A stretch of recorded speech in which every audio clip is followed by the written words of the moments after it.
Jadi ada perilaku yang tidak biasa, yang biasa dilakukan oleh orang-orang yang biasa, yang tidak seperti biasanya. Tim Advocate Public Defender dari Pradi Bersatu menjalani pemeriksaan di Polres Metro Jakarta Selatan. Hal itu terkait buntut laporan tudingan ijazah palsu Presiden ke-7, Joko Widodo, Jokowi. Tim ini datang untuk memenuhi panggilan polisi dan membawa 16 bukti serta 9 video yang akan diserahkan kepada penyidik. Sementara itu, perwakilan tim, Ade Darmawan, mengatakan bukti-bukti tersebut mencakup perilaku pencemaran dan pengungkapan data pribadi. Di sisi lain, Lecumanan menilai pernyataan Rai Suryo CS dapat dijerat dengan pasal 160 KUHP dan pasal 28 ayat 2 UU ITE tentang penghasutan. Ia menilai pernyataan tersebut berpotensi meragukan masyarakat akan keaslian ijazah Jokowi. Menghadiri panggilan ya, saksi pelapor ya. Jadi kami datang, advokat public defender datang memenuhi panggilan polisi ya untuk Roy Suryo CS ya. Kemudian hari ini kita akan berikan beberapa bukti ya, nanti setelah pemeriksaan baru kita bicara lagi apa aja, seperti apa. Pokoknya yang saya sampaikan adalah ini yang paling penting ya, bahwa ada perilaku yang tidak biasa yang dilakukan oleh orang yang seperti biasanya, yang tidak biasa.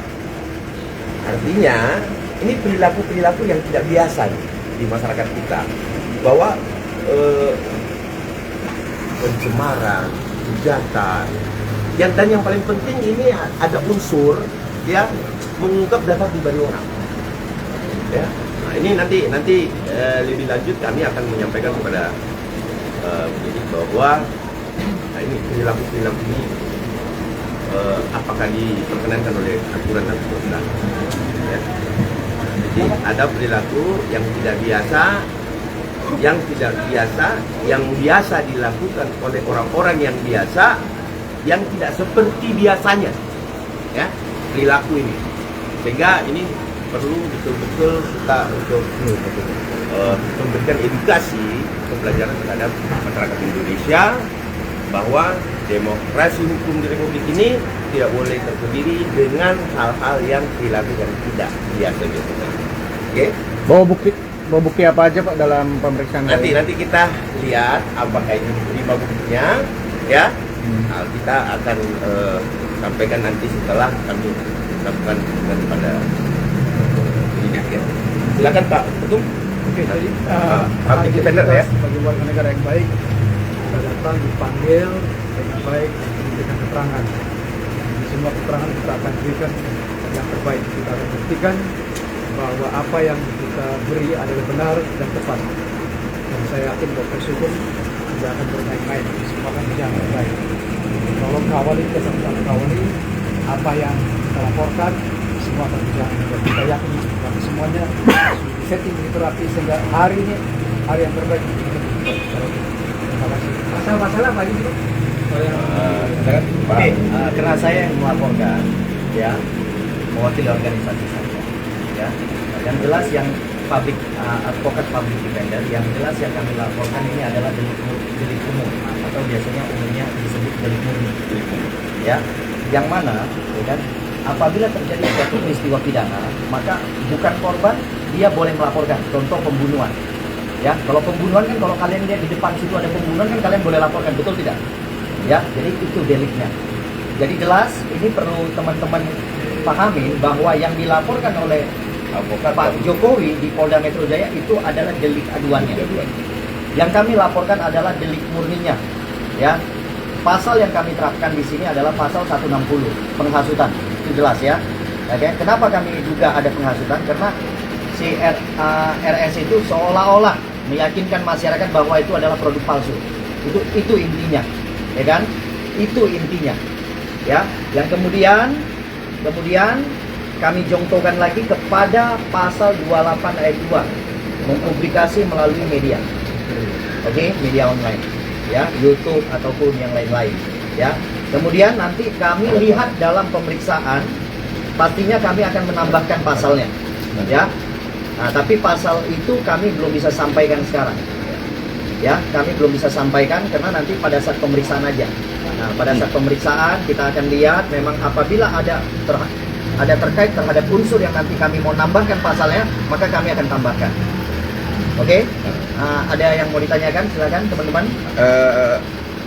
Intinya bahwa pasal yang kita terapkan adalah pasal-pasal yang memang delik murni, ya, absolute offenses, ya, absolute offenses. Jadi berbeda antara kuasa hukum Pak Jokowi dengan kami, advokat public defender. Kita menerapkan pasal yang pastinya absolute offenses, ya. Itu untuk penambahan pasalnya, itu bocorannya, ya. Tapi nanti kita akan sampaikan setelah perkembangan pemeriksaan. Pak, Oke, ada lagi? tapi dalam laporan ini apakah sudah sowan ke pihak atau ke Pak Jokowinya sendiri, Pak, terkait laporan ini? Nah, ini pertanyaan bagus. Nanti yang jawab ketua umum Ketua umum yang tuh. jawab. Nah, Berarti- itu rencananya tuh, Pak, biasanya. Berarti rencananya kapan, seperti apa Pak? tuh? Bertemu Pak Jokowi. Kita akan berkunjung pada korban, ya. Hmm. Jadi kita akan langsung Agak keras, ke Kota Solo nanti, Hmm. ya. Sabar menanti, semua kita akan berikan informasi yang tepat. Itu aja, ya. Dalam waktu Pertemuannya kapan, Pak? Pertemuan sama Jokowi, Pak Jokowi. Nanti Pak Ketum kita akan Kita akan meminta atur mengatur waktunya. waktunya. Pastinya kita akan atur Atur waktunya. waktunya. Yang karena pastinya gini, sudah lakukan komunikasi. ya, komunikasi sudah terjalin, cuman kita atur waktunya karena kan LBH itu, ya, kalau LBH ataupun ada sesuatu yang sifatnya kasusnya itu adalah absolute offenses, maka memang wajib setiap setiap penegak hukum itu wajib berkunjung kepada korban, tidak harus kuasa hukumnya, ya. Ada lagi yang perlu ditanyakan? Ada berapa item bukti yang akan diserahkan? Kemarin sekitar 16, nanti kita lihat ya, 16, apa yang ya. ya, berapa banyak yang diterima. 16 terus ada 9 video Ya. yang kami anggap itu masuk dalam tindak delik murni, ya, atau absolute offense, ya. Kalau ada tadi disebutkan kan tidak biasa-biasa saja. Ya. Nah, memang dampaknya apa, Bang? Buat mungkin di sini melihat masyarakat, mungkin dari Peradi Bersatu sendiri dan mungkin dari kawan-kawan advokat. Nah, ini menarik. Ini saya suka nih pertanyaan ini. Nah, jadi gini, pertanyaannya masuk semua nih. Jadi kenapa ada demi apa dampaknya? Nah, dampaknya adalah hari ini saya menjadi ragu sebagai warga negara Republik Indonesia terhadap keaslian jasa sendiri. Hari ini saya menjadi ragu. Kawan-kawan yang berdiri di sini, teman-teman advokat public defender merasa ragu. Tapi kami yakin betul 90% proses yang terjadi di laporan TPU di Mabes Polri, dan kami yakin betul bahwa itu asli. Kenapa? Karena kami lihat dan kami telaah juga beberapa hari ini. Nah, itulah dampak yang kami terima, bahwa ada ketidakrasan sehingga ketertarikan seseorang atau aparat penegak hukum untuk melihat apakah ini benar. Seperti itu, teman-teman. Di sini teman-teman ada yang 100% yakin ijazahnya Pak Jokowi asli, ya, asli dulu. Ada yang 100% dan dampaknya menjadi bertanya-tanya, kan?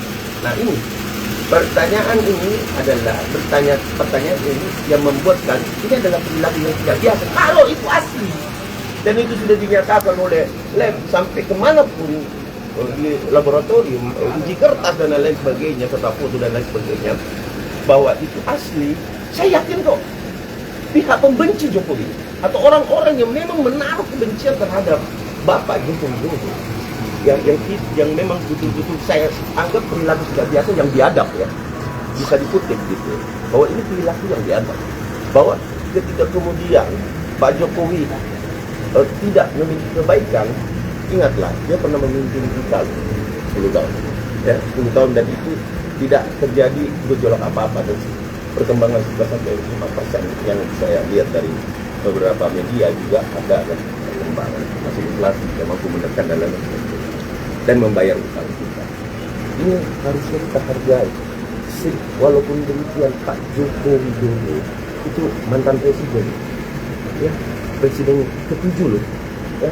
Kenapa presiden ke-6, presiden ke-5, presiden ke-4? Kok nggak masalah ya?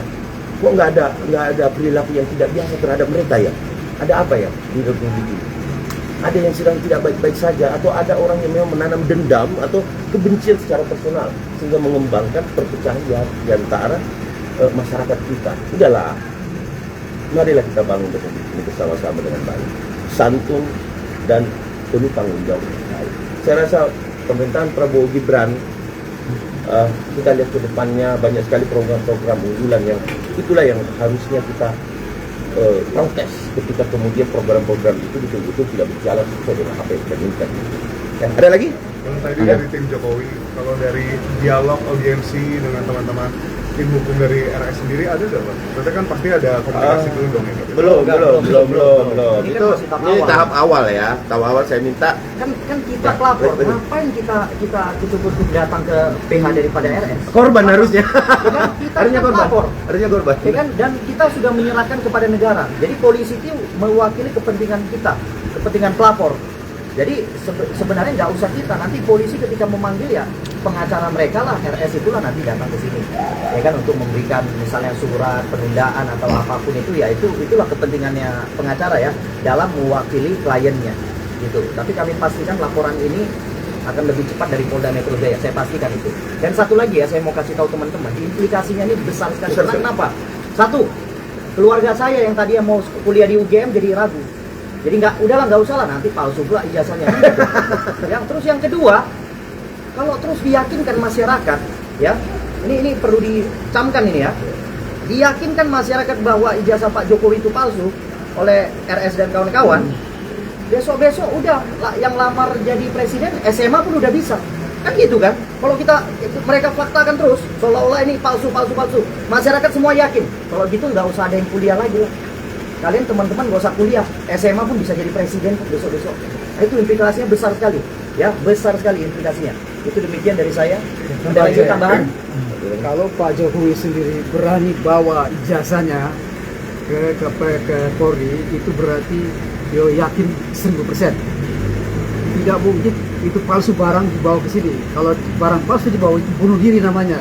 Kalau pelapor bunuh diri. Ya, Itu saja. Ya. Terima kasih. Nah, jadi ini dampaknya ya teman-teman. Ada lagi ya? Dampaknya kan?